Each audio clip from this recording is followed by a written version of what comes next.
কথায় আছে, মা না ডাকলে, মা না টানলে মায়ের মন্দিরে যাওয়া যায় না। বেশ অনেক দিনের ইচ্ছা থাকলেও নানা বাধা বিঘ্ন এসে পড়ায় মায়ের মন্দিরে আর গিয়ে পৌঁছতে পারছিলাম না। অবশেষে একটা সুযোগ এলো এবং বেরিয়ে পড়লাম দক্ষিণেশ্বরের মা ভবতারিণীর মন্দিরে উদ্দেশ্যে, মায়ের দর্শন করতে এবং পুজো দিতে। হয়তোবা এবারে মা ডেকেছেন, টেনেছেন।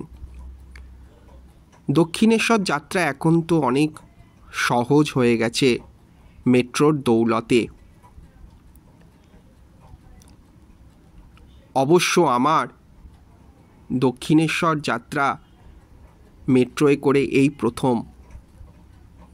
দেখলাম বেশ মেট্রো পরিষেবা ভালোই,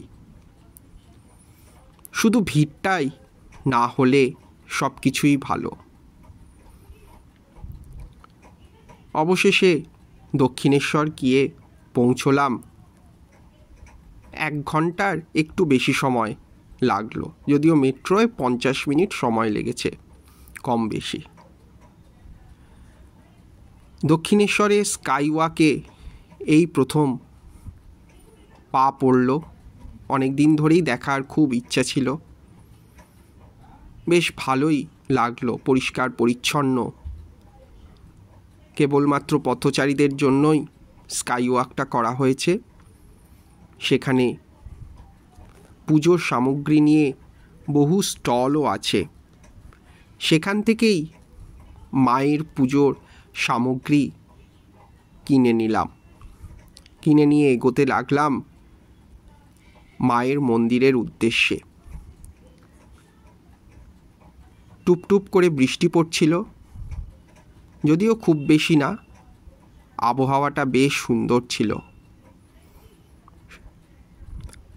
ভাবলাম বহু বছর পর আবার এদিকে এলাম। শেষ কবে এসেছি মনে করতে পারি না। অবশেষে সেই প্রধান ফটকের সামনে এসে দাঁড়ালাম। মনে পড়ে গেল পুরনো স্মৃতি। এখন অবশ্য খুব সুন্দর সাজিয়েছে, ছিমছাম পরিবেশ, পরিষ্কার পরিচ্ছন্ন রাস্তাঘাট, আলোয় চারপাশ ঝলমল করছে। রামকৃষ্ণ ঠাকুরের এত বড় একটা ফটো দেখে শ্রদ্ধায় মাথা নত হলো। এবারে সেই বিখ্যাত কঠিন কাজটা করতে হবে। জুতো, ব্যাগ, ছাতা, এমনকি মোবাইল ফোনও রাখতে হবে। আমার কাছে এটা বেশ অবাঞ্ছিত লাগলো। জুতো রাখাটা ঠিক আছে, কিন্তু ব্যাগ, ছাতা, মোবাইল ফোন রাখাটা একটু বাড়াবাড়ি।